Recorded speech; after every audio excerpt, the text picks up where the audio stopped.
Drive Club a été lancé en novembre dernier exclusivement sur PlayStation 4, mais malheureusement, le titre n'a pas été chaudement accueilli par les joueurs et la critique en général. Évidemment, après avoir été reporté plus d'1 an après la date d'origine, les joueurs s'attendaient à un jeu exceptionnel.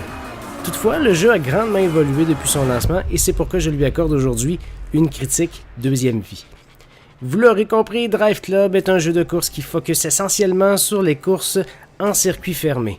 Les joueurs peuvent former des clubs jusqu'à 6 pilotes et affronter d'autres clubs en équipe. Lorsqu'un joueur progresse dans sa partie solo, il contribue activement au pointage de son club et le fait augmenter de niveau. Voilà ce qui distingue le plus Drive Club de la compétition.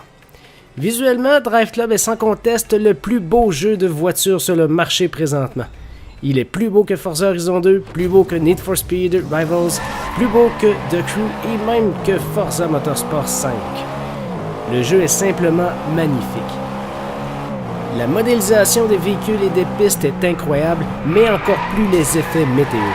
Le graphisme est d'ailleurs le point fort de ce jeu, sans doute ce qui le distingue le plus ça aussi de tous les autres, surtout lorsqu'on pousse les effets météo de neige ou de pluie au maximum la nuit.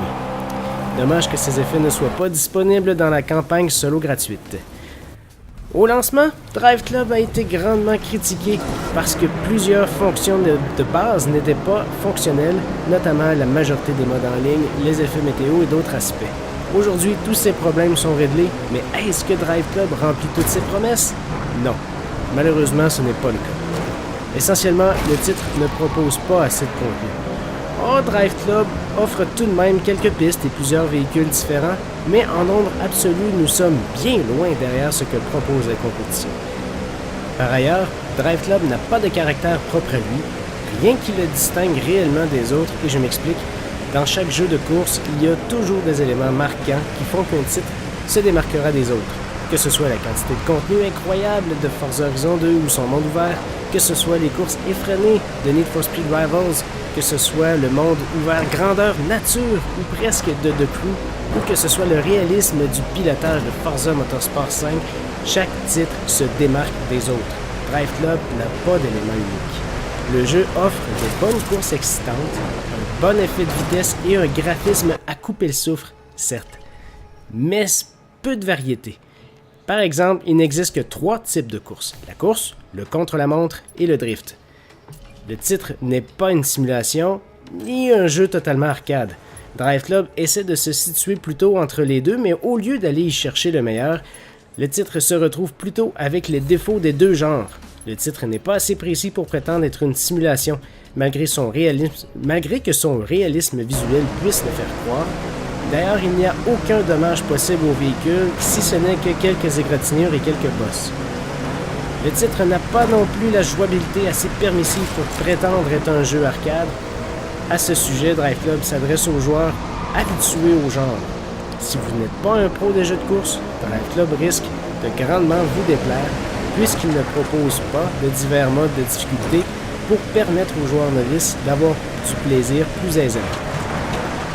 La conduite de Drive Club n'est pas la plus agréable non plus, celle-ci manque un peu de précision et la physique a tendance à jouer des tours au pilote. Trop souvent, les effets de sous-virage sur les véhicules sont trop prononcés et rapidement vous sortirez de piste alors que vous n'étiez même pas dans une courbe.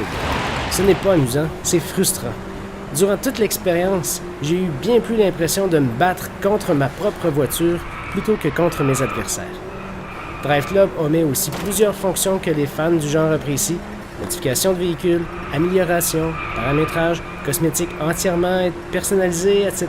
Bref, beaucoup de manques ici et là. Ce sont tous des détails, évidemment, mais lorsqu'on en fait l'accumulation, des détails qui viennent qu'à peser lourd. C'est dommage puisque Drive Club a tout ce qu'il faut pour être un jeu d'exception. Évidemment, le joueur pourra dépenser quelques dollars supplémentaires pour avoir plus de courses solo à compléter ou quelques voitures de plus.